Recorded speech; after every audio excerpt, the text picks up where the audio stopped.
Hey there, Fourth Trimester listeners. Our program today is proudly sponsored by Family Album, your secure haven for sharing baby photos and videos. Head over to the App Store today, search Family Album, one word, download the app, and start creating a legacy of love, one photo at a time.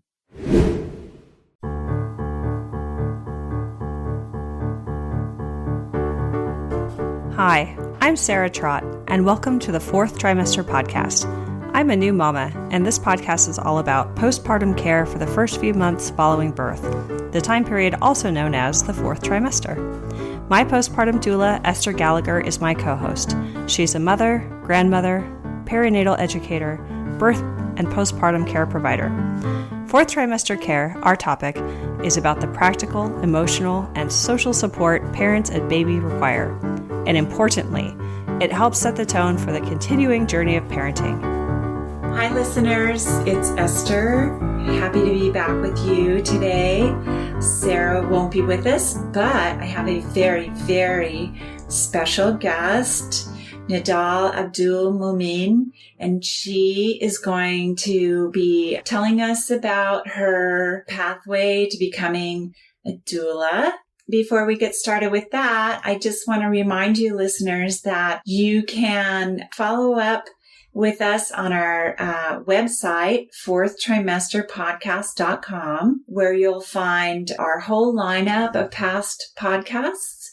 And we're on Facebook, and we have a Patreon page. So if you can, we would really super duper appreciate your throwing us some change now and then.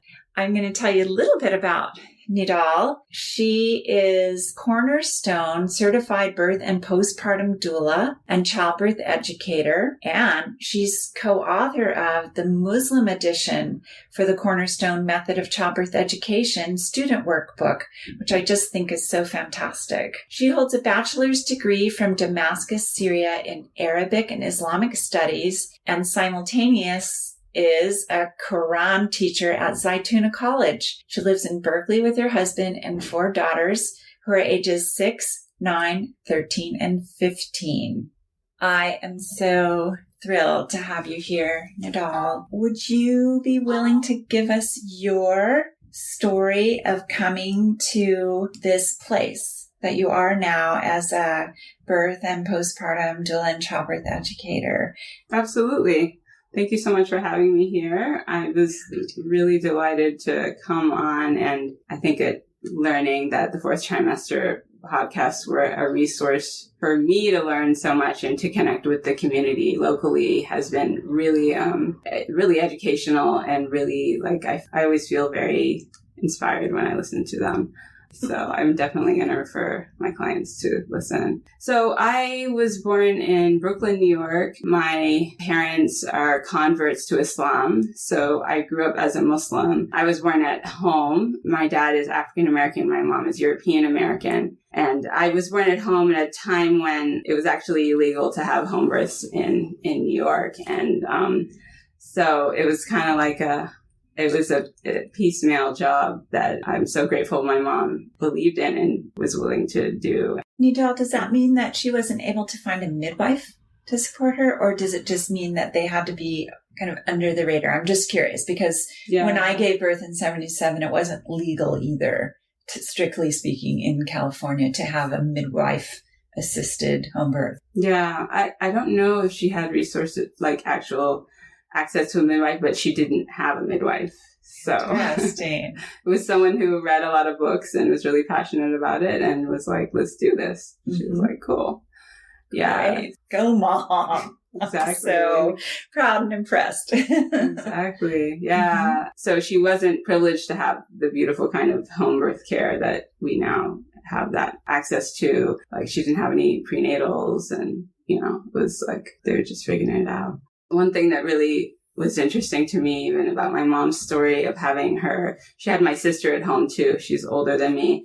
And when she was breastfeeding my sister, she had a cracked nipple and she called the Leche League to help her out. And they were probably in their infancy. And they told her, well, we don't have a solution for this. You're going to have to just stop nursing, which is crazy. Right? Yes, it is crazy. I had 2 hamburgers on my chest and the midwife was just like, just power through, keep going. So she was determined, and she was like, she got a nipple shield and was putting Vaseline and lanolin, and eventually she healed and was able to nurse. She nursed all through it, but it worked. And so she called them up and she was like, hey, this is a solution. So good for you. Good for her. Yeah, that's it, because I can attest to how rough it is and how alone you feel and how stressful that is when you're just trying to keep your baby fed and heal and recover. Yeah. For me, breastfeeding was pretty simple. So at 1.5, we moved to California. So I grew up pretty much in the Bay Area. And my mom was actually wanting to be a midwife at one point. And she had like all these books in the house of or maybe a few books that were, I think it was like a rural midwife's manual. And she had some tools that she had left over from that time in her life when she had that dream. So I would read those books as a child and was really fascinated and play doctor with I don't know what she had, different things. And it was always something that in our family, it was just a given that birth was safe and natural, and that we just all really believed in home birth, because obviously from my mom's experience, but reading those books can really make you feel even more adamant about that. So I was always intrigued in that. And then when I was 16, I was thinking to be a home economics teacher, because I'm also really into crafting. But my plans changed, and opportunity came for me to go to Damascus, Syria to study Arabic. And so that turned into 8 years in Syria to learn Arabic. And I finished my bachelor's degree there and did extra studies in Quran, which I now teach. When I was in Syria, I got the opportunity to work with the midwives that were there, helping other American women to have home births with the home birth midwives that were there. So that was exciting. I kind of was like a go-between. Actually, I was like retrieve the midwife lady.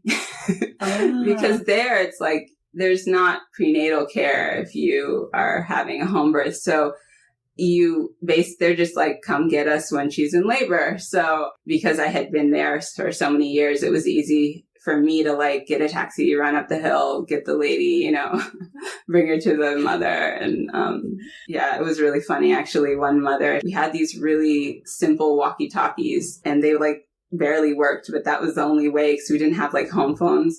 And so we had this crackly walkie-talkie, and then one night it was like,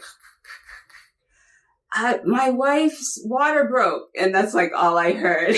And I was like, okay. So the thing died after that, and I just jumped up and ran down the hill. Were you pretty sure you knew the voice? I mean, it was her husband, right? Yeah. I mean, the thing was funny because it would pick up other voices as well. Sometimes it did its job, though. I have to say, yeah. Sounds like it went off without a hitch, despite the possibilities. Exactly. Wow. And so I'm curious, would you then be allowed to stay for the labor and birth, or so you're kind of an apprentice? Yeah. I mean, I stayed and helped in whatever capacity. Yeah. And the midwife, she just came by herself with her bag, and it was a really simple process. And then she would leave really soon after. And it was bam, bam, we're done. Wow. Yeah. Fascinating. Yeah. So I kind of got to see the other side of it, of translating from the Arabic midwife to the English speaking mom and bridging that gap. Mm-hmm. Yeah. And so now, after I finished my studies in Damascus, I came back, and we were living on the East Coast, and I started having my own babies. So I had all my babies on the East Coast with home birth midwives there. And with my third child, I was actually living in Dubai, and home birth is not allowed there. They don't have any options. It's illegal. So we were very concerned about that. I remember thinking, well, if I have to have a baby here, I'm just going to be in the parking lot until I'm ready to push, and then I'm going to come in. So I didn't have to do that. Things were kind of fluctuating for us, and we decided to just go back to the United States. And so then we got our home birth. Yeah. I don't think it would have actually worked either, because my first labor was 16 hours, an hour and a half of pushing. So it's pretty normal and predictable. But all of the subsequent labors that I had were like 6 hours of like really mild contractions and then like 15 minutes of like throw down, drag out, like baby's coming. And that was it. Yeah. So I think I would have been in that car having that baby. Yes. Yep. Or just not even get out the door by the time you realize, oh yeah, this is actually I should be really on my happening. way. Yeah. Exactly. Yeah, there's lots of those stories with not first babies so much, but second, third, and fourth babies. Yeah. Lots of those stories of like not quite making it to the front door. Yeah. Oh my gosh. My interest in being a birth worker obviously was before I had my own children, but having my first child, it definitely inspired me more so to be a postpartum doula than anything else because I just experienced it firsthand. And I think everyone who experiences it just like, whoa, it's shocking. Like, you know, how much you really need that help and that not everyone around you knows necessarily how to give you that help, even though they're extremely well-meaning. You know, when I had my first baby, I didn't know much about nutrition. I think they fed me like some miso soup after I had the baby. It's like no protein. And I had, you know, my husband around me and my in-laws around me and everyone was caring for me. But I don't think there was like this really understanding of like, this woman needs protein. This woman needs like to eat regularly. And so they were sort of waiting for me to be like, oh, I'm hungry and please feed me. And I think for me, as in my personality, it was really a challenge to say like, I need you to get me something right now.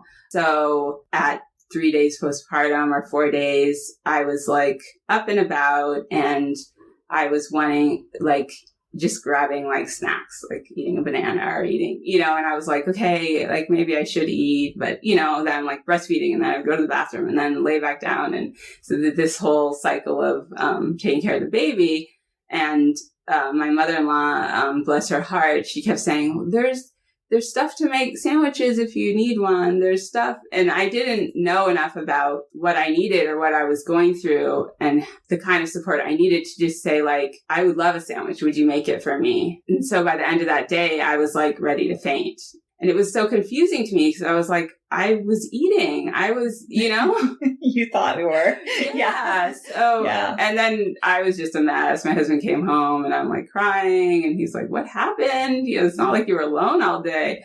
But so that whole experience really just was like, oh my gosh, I just don't want anyone to go through that. Yeah. So I had attempted to take a postpartum doula class and then I got pregnant with my second and I was nauseous and I was like, I don't think I need to take a postpartum doula class right now. Yeah. So I canceled that. But so then, what year was that? What year was that? 2005. Yeah. Yeah. Mm-hmm. Mm-hmm. I was in New Haven, Connecticut. Yeah. Mm-hmm. So now that my kids are bigger, from like, I guess 2016, for a whole year, I was taking classes and learning how to be a doula and postpartum doula and started some midwifery studies. And it's been just really, really exciting. Mm-hmm. And I'm really excited to serve my community and just everyone, especially being a Muslim woman. I think it means a lot to have the extra support in the hospital and extra support postpartum, just because there's a lot going on for Muslim women in America right now. Yes, absolutely. Yeah. So, and it's hard to know when you walk into any space where there are people who consider themselves authorities, how you'll be treated, right? Even Berkeley can fall off the path a little bit, I think, sometimes. Talk more about that, Nethal. I think it's we live in very interesting times. It's very challenging for all people of color. It's always been challenging for some people of color. Mm-hmm. Living in the U.S. So yeah, what's your experience with all that? Yeah, I mean, I think growing up, I was really sheltered from feeling different because I was in Berkeley. And like anytime we would like step our foot outside of Berkeley, it was like, oh my gosh, people are looking at us. Oh my gosh.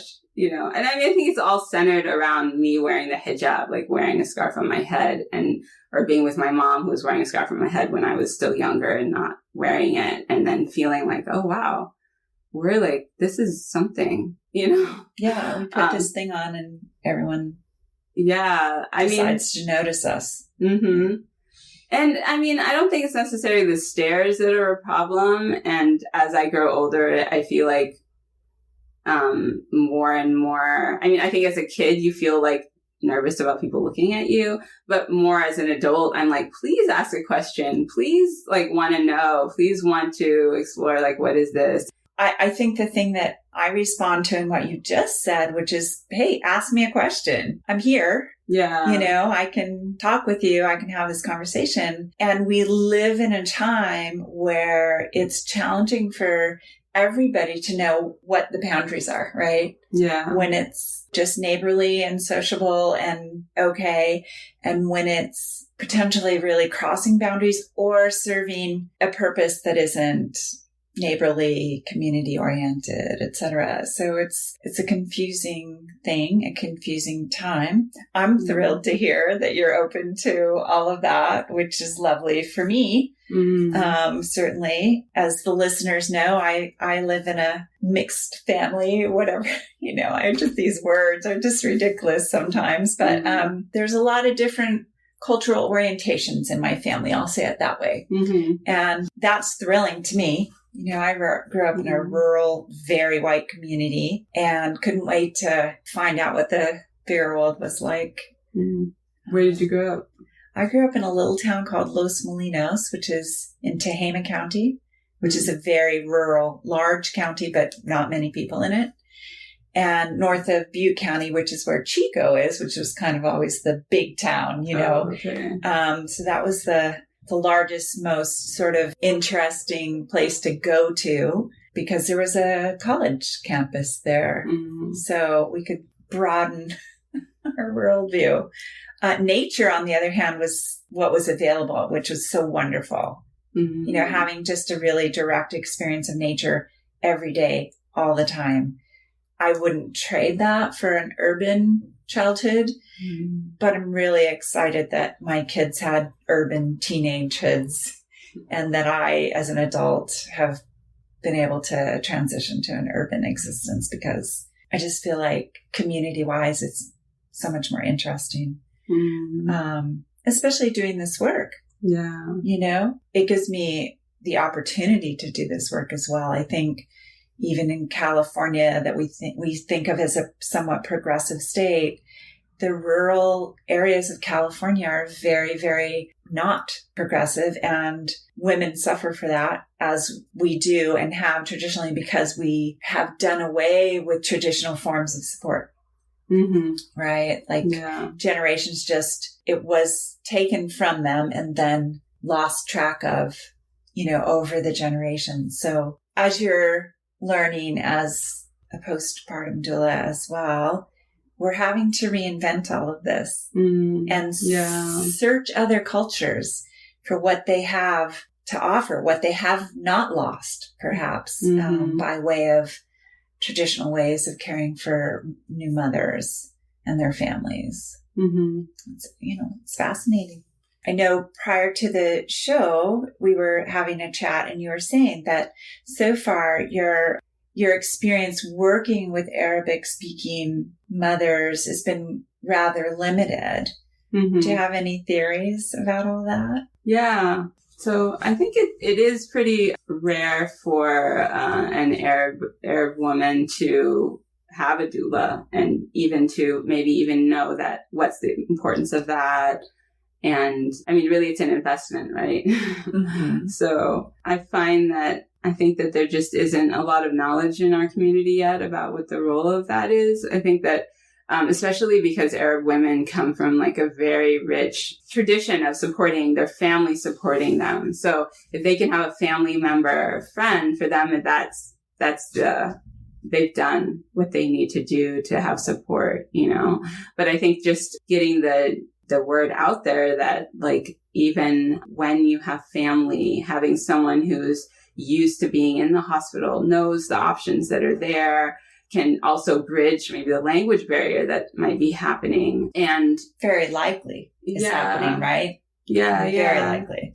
It's interesting when you think of like translations, are they ever accurate? Yeah. I don't think they are. Yeah. And then I think and I hear also too, I mean, between the many dialects of the Arabic language, sometimes the translator might not be fluent in the dialect of the person they're translating from. And that causes an added layer of sort of a hurdle to get over. Without a lot of time to get over it if you're in labor, right? Yeah, you can't just sit there for a couple of days to work out the nuances. Exactly. Yeah. Or it might be, that's the translator that's available. So I think we probably run into a similar issue to whatever extent with speakers of Chinese dialects, right? There are major language groups. And then within those, there are many dialects. And so it's an interesting phenomenon. Because Arab women and women who particularly cover, they feel like people are looking at them like potential terrorists and threats, that they're very much less likely to speak up for their rights and to feel empowered to say, well, I don't want this intervention, or I need to think about it, or whatever they would want, really have the right to do, you know. I think also they're coming from a culture where maybe they didn't have access to advanced medical treatment as we do in the United States.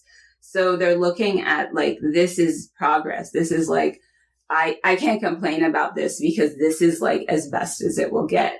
Right. And so if something doesn't feel right, they might not think about it as like, oh, I could have spoken up, or I could have asked for a different provider or something. Or just indicated, no, thanks. Yeah. Yeah. So, I mean, I really feel like that empowerment piece is really crucial, especially for Muslim women who are already feeling kind of like, I don't know how you even think about me. Like, and I don't know if my culture is going to be respected here. And if I speak up about something, are you going to look down on me for that and give me care that isn't as good? You know, like all these things run through your head. I mean, it would be even probably worse for someone whose papers weren't, you know, in order or something, and they were worried about not being in the country anymore. They would definitely be like, not want to speak up at all, you know? So it's a really vulnerable position I think Muslim women are in already. And then to be in the hospital and you're in a place of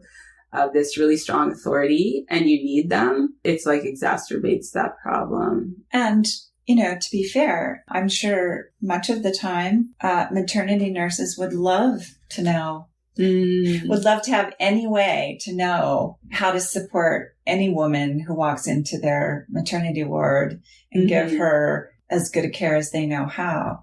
And but for a language barrier would happily do that, but might not know. You know, I mean, when she says to a woman who doesn't speak English, take off your clothes and put on this belly band so that I can monitor your baby. What does that mean? You know, that's maybe to start just highly inappropriate. Like this woman is not going to be taking off her clothes.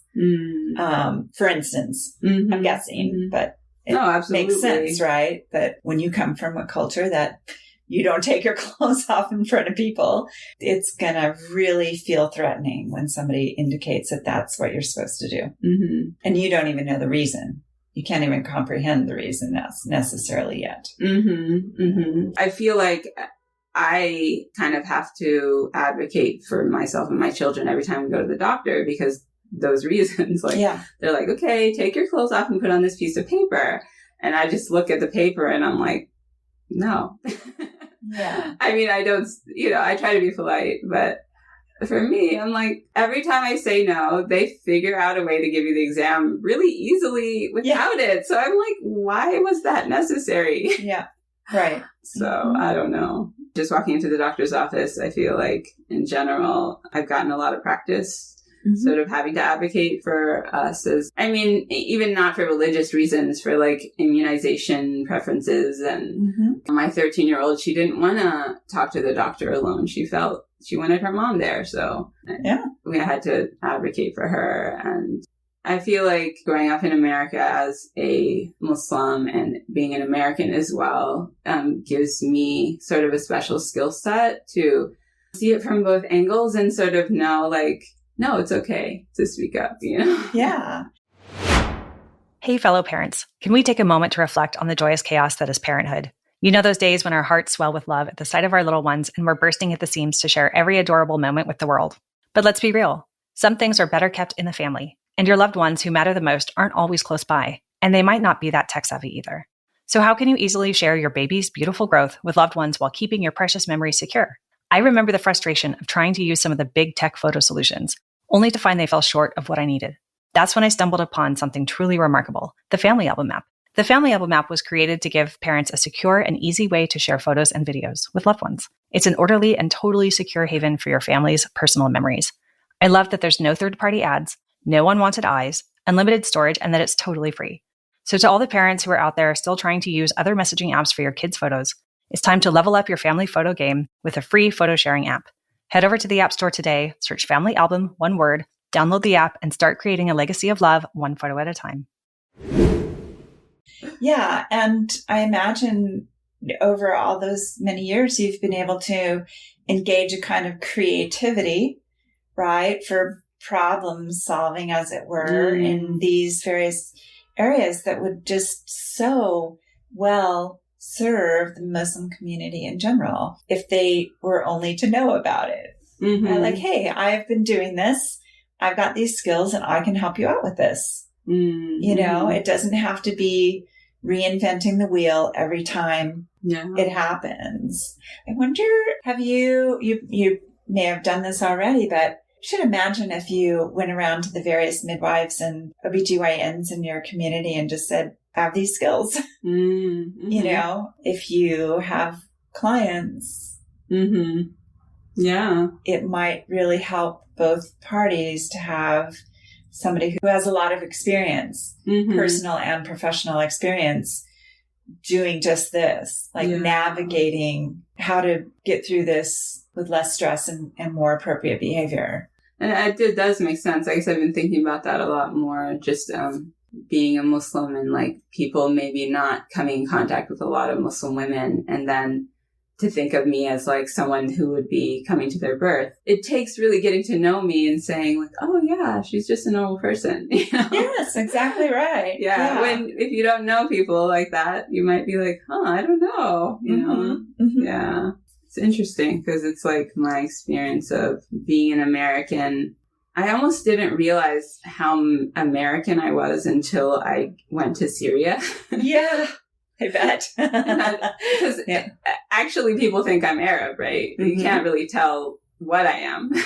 So I think I grew up as almost like an Arab American, even though my parents don't speak Arabic at all. And, right. You know, just because of the way I was treated and the assumptions that were made about me. So then, but living in Syria really showed me like how much I had American culture in me, like how much that was me. When you see like another culture that's like so strong and so like when they look at anything that I do, it was like, oh, how could you do that? That's just not the way we do things. And I'm like, well, and we're so used to like this multicultural pot of, you know, mixed in everything. And just like we eat all kinds of foods, we wear all kinds of clothes, we listen to all kinds of music, and then seeing a culture that's so like, we do this one way. It was like really amazing. All do it the same, yeah. Yeah. Like they would ask me, what are you cooking for dinner? And I was like, you don't even want to try to understand.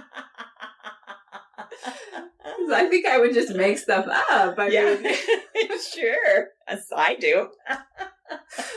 Isn't that how we do it? Yeah. But they would have like either you're making, you know, rice with beans or, you know, riz bazalia, or they have specific dishes that you make, and that's what they make. And that's what you eat. Yeah. So it was beautiful, but I think it was challenging. And as an American, it really made me realize kind of who I was as well. Nethal, I would love for you to talk about this wonderful book that you co-authored. Mm-hmm. Thank you. Yeah. So it's the Muslim edition of the Cornerstone Method of Childbirth Education student workbook. So the Cornerstone Method is like a 8-week course that is a childbirth education course. And so when I was getting trained in this course, the founders and teachers, Julie and Nikki Tilsner, they were teaching me, and I was looking at the book that they have and realizing that in order for this beautiful knowledge that I really wanted to teach to be accessible and comfortable for the Muslim couples that I would be teaching, I needed a book that had more modesty in the images. So I mentioned that to them and I said, well, maybe we could just like have a version that had different images. And she was like, Julie was like, no, we want you to make a whole book that's exactly what you need. And so I was like, wow. That's so great. Yeah. So that was like my whole summer. Yeah.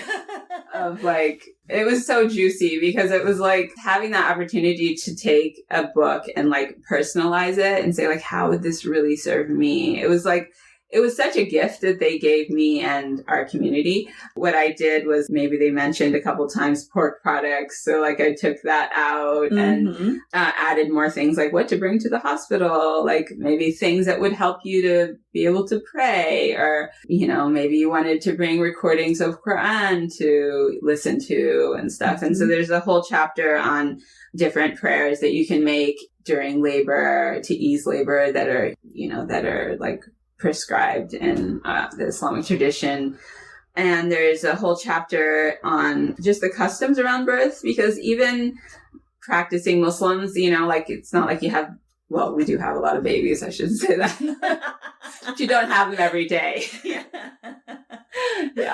You know, just as a reminder, like, how do we do that thing again? And, you know, when you're having a baby, like, even if you're not like used to doing a lot of the practices, like you want to do them. So it's like sort of like a, you know, a description of all the practices that one would do at the birth, and people can pick and choose what they feel comfortable doing. But just having that information was like really scrumptious. I could imagine for people who maybe don't have a strong religious identity, but say, I think this is a very common American thing. You know, I was, as a little girl, was being brought up in the Catholic Church a little bit, you know, I mean, only on Sundays, and at catechism, but my family sort of disavowed that early on. And then there was sort of nothing. But as I grew up, of course, not a surprise, I just became sort of interested in sort of an existential, but also somewhat of a Buddhist orientation towards life, which I don't think of strongly as any kind of religion, but I think it certainly has practices in the various cultures where Buddhism is really strong and is a cultural practice. And so I can so imagine having Buddhist sayings and Buddhist principles as a way to affirm myself and my orientation in labor would have been just lovely. Yeah. Whether or not it was helpful, it would have been lovely. And I can only imagine it is helpful, you know, as well. So to have a special book that's been studied on behalf of my religious orientation so that I can be reminded, you know, and remind myself of the things in my religion that are here to support me, you know, in challenging moments. How lovely. And how lovely of you to get that all together all by yourself. I mean, that's pretty fantastic. Well, I had some help. You did? Good. Well, that's good. Yeah. Yeah, no, it was super exciting. And just to have the opportunity. Yeah. Like, I wish I totally had that when I had kids. Sure. Yeah. For sure. Yeah. For sure. Isn't it true that so much of the work that doulas do is done because of what didn't exist when we were trying to be, you know, in this situation? I just want to say that I looked through the book and I just thought the photographs were so lovely and perfectly appropriate, certainly illustrating the important things that we would want illustrated in a childbirth preparation book, you know, but with appropriate dress. And yeah, Yeah. Yeah. We were really fortunate with the illustrator and the photographer. It was all Muslims, and they were just felt like they were sent from heaven. Like they just did such a good job. And it was like, wow. Yeah. Yeah. So I'll share with you this, one prayer. I remember, my neighbor in Damascus, she was Algerian, and she was praying this prayer in her labor. And, we have the story of Jonah when he was swallowed by the whale in the Quran, because actually, Christianity, Judaism, and Islam, we're all like sister religions, and we have a lot of the same stories and the same prophets. And so Jonah is one of our prophets, and there's a prayer that he made while he was in the belly of the whale. And due to this prayer, God then had the whale spit him out. This is releasing of, you can imagine that imagery being so strong of like, release this baby from my body, and him being released from this whale and almost like given a new life, right? He thought he was goner.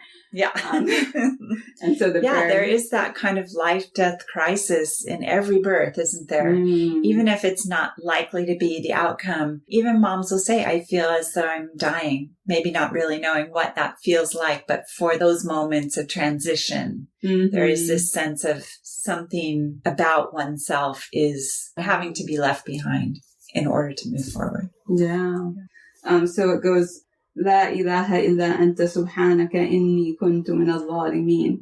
And it's translated, there is no God but you. Glory be to you. Indeed, I was the one who committed wrong. And it's interesting because, it's really a prayer asking for God to forgive him.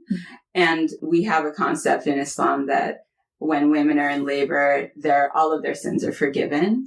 And so they're like reborn almost with the baby as like a pure being that has no sins, sort of like reaffirming that, God forgive me, it's kind of like getting closer to that rebirth stage. Yeah. Entering back into one's innocence takes a process of releasing that which is not, right? Yeah.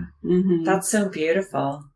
Yeah. That is really beautiful. Yeah. And there's many more in here, and I put everything I could find because I was like, every woman's going to want something different, and what speaks to me is not going to speak to someone else. And it's something that really a lot of women take strength from is the story of Mary, the mother of Jesus Christ. And we have a chapter in the Quran all about her, and it's really powerful, but about her being in labor and feeling like she says, I wish that I were dead. And then God says to her, shake the tree. And the tree is a palm tree, and the dates fall down, and she's able to eat the dates. And he's like, look beneath you and drink from the stream that is flowing. And I don't know, it really speaks to that same thing that you were saying just now, Esther, about feeling like I'm going to die or I want to die, and just feeling like, oh man, like Mary, peace be upon her, was feeling the same way, and she got through it, She did. And it was a spiritual gift to be nourished in that moment, wasn't it? It wasn't just somebody's giving you some food and some fluids, right? Yeah. It was a gift from God to have those things in that moment. Absolutely. And I will say, working as a doula, that's often the thing that moms having gone through labor will say, when you did that little thing, just this little simple thing, whether it was just put the straw up to their lips or put something nourishing in their mouth when they were just actually nowhere, just couldn't have done it for themselves. These are the simple, most powerful things for a woman in labor. Yeah. You're like on your, like just the basic needs are like so intense. Yeah. Just say nice things to me. Yes. Yeah. And don't leave me even when I want to die or want to hate even, just like, like, do not abandon me in this moment. Absolutely. Maybe don't touch me. Maybe don't talk to me, but don't you dare leave. Yeah. Yep. So true. And so continues to be true in those, as you were pointing to earlier in your own experience. Bless her heart. What you needed from your mother-in-law was not, would you like me to make a sandwich? It was, to bring you the sandwich. Yeah. Don't give you more to think about. Just know that, of course, she needs nourishment. Of course, she needs sustenance. Any human being does, and so these are the things that doulas know and understand and don't need to be told and don't ask, right? We don't ask our clients, do you need a sip of water? We just put the straw up to your lips while you're in labor and you either suck on that straw or you don't, right? Most moms suck on that straw every time it comes to them, right? And so continues to be true in those weeks while we're healing and recovering. Yeah, especially as a first-time mom, I think, I got a lot better at it as I... as I had more kids. Yeah. I mean, I'm sure. Yeah. I was like, okay, please bring me food. Yeah. But the first time moms, it's tough. I didn't even know what I needed necessarily, right. Just because I never had experienced my body in that way. Right. And and like, I was young, I could do, capable, and you just don't think that, you don't realize how much like you need to replenish for sure. Yeah. Yeah. Oh my gosh. With my fourth, I was like amazing. We had like this beef stew with like beans. It was like the densest stew. Yeah. Yeah. That's what you needed. Yeah. Oh my gosh. Yeah. I think the midwife still raves about that stew. For those of my clients who will eat it, I am really fond of making a lamb stew for them and with just loads of vegetables. And lamb is so nourishing and digestible in a way that that people don't realize. We don't eat lamb that much in America anymore. And many people feel that they don't like it. And although I have had those moms say, yeah, I just never liked lamb, but go ahead and make it. And if I don't like it, my partner will eat it. And then they taste it and they're surprised at how much they're going to love it and want it all the time. Yeah. So, I'll have to get that recipe sometime. Yeah. It's pretty, I'm kind of a jazz cook, I just throw everything like into me. a pot. Yeah. It never turns out the same way. Yeah, exactly. But, some of those nice, some cinnamon and cumin and basil and marjoram, which is, I like to tell people on the podcast, marjoram is in the oregano family, but it's specific for women. It's a specific herb for women. It's calming. Wow. Yeah. Yep, it's yin and it's calming. And my acupuncture told me about this many years ago, and it explained why I would always go right to the marjoram plants in the herb gardens and rub it together and rub it on my chest so that I could smell it and have it near my heart. And so I cook with marjoram. Everything I make. Yeah. And cumin is oxytoxic, which is good for the... Yeah, good for the milk, good for the uterus. And cinnamon's just so good for the digestive tract. Yeah, you don't go overboard, right? Too much cinnamon is not a good thing. But so those are my tips right there. There's my cooking tips and lots of root vegetables. Got to get rooted back down. So all the root vegetables. Nice. Yeah. So, Nethal, this has just been fantastic. I'm so happy you were willing to make the journey, take the adventure over to my home and talk with us. And one more thing about the book, what we put into it is there's relaxations in there, which is more of a yoga practice, right? And although we have a lot of worship in Islam that is definitely has to do with like slowing down and breathing and all of this, but actual yoga practice is kind of like a foreign concept to us. And so I kind of, I took the yoga relaxation template and I added in things that would help people to relate it to the Islamic tradition and to make it more, feel more comfortable for Muslims to practice it. So I'm really excited about that. That is fantastic. Yeah. Way to go. I can't wait to get my hands on the book and really, really read it. So that's lovely. Yeah. And why don't you give our listeners your contact information? So you can visit my website at www.soulfulpassage.com. And my information, my phone number is on there. You can give me a call and That's basically it. That's great. Soulfulpassage.com. And of course, share that with us. It'll be on our Facebook page and our website and all of that too. Well, thanks so much again for coming on. I just love you for being with us today and enlightening our listeners so much. And thanks, listeners, for joining us as well. And we look forward to seeing you next time on the podcast. Take care. You can subscribe to this podcast in order to hear more from us. Thank you for listening, everyone, and I hope you'll join us next time on the Fourth Trimester. The theme music on this podcast was created by Sean Trott. Hear more at soundcloud.com/Sean Trott. Special thanks to my true loves, my husband Ben, daughter Penelope, and baby girl Evelyn.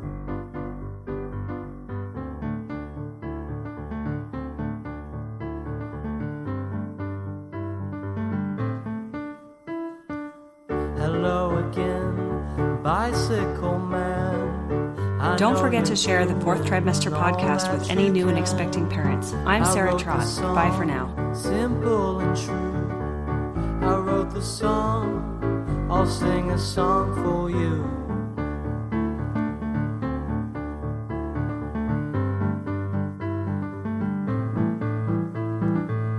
You got your wheels. You got your gears. You ride around town without any fear. You got your pedals, you got your brakes.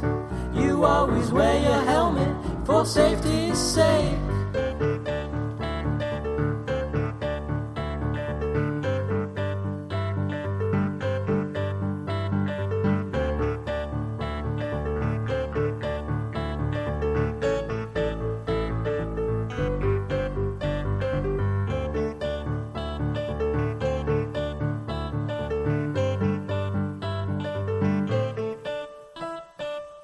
Hello again, bicycle man. I know you're doing all that you can. I wrote the song, simple and true. I wrote the song, I sing a song for you.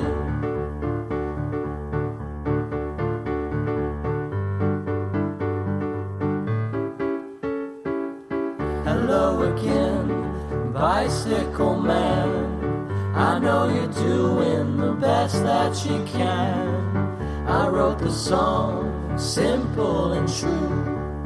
I wrote the song, I sing a song for you.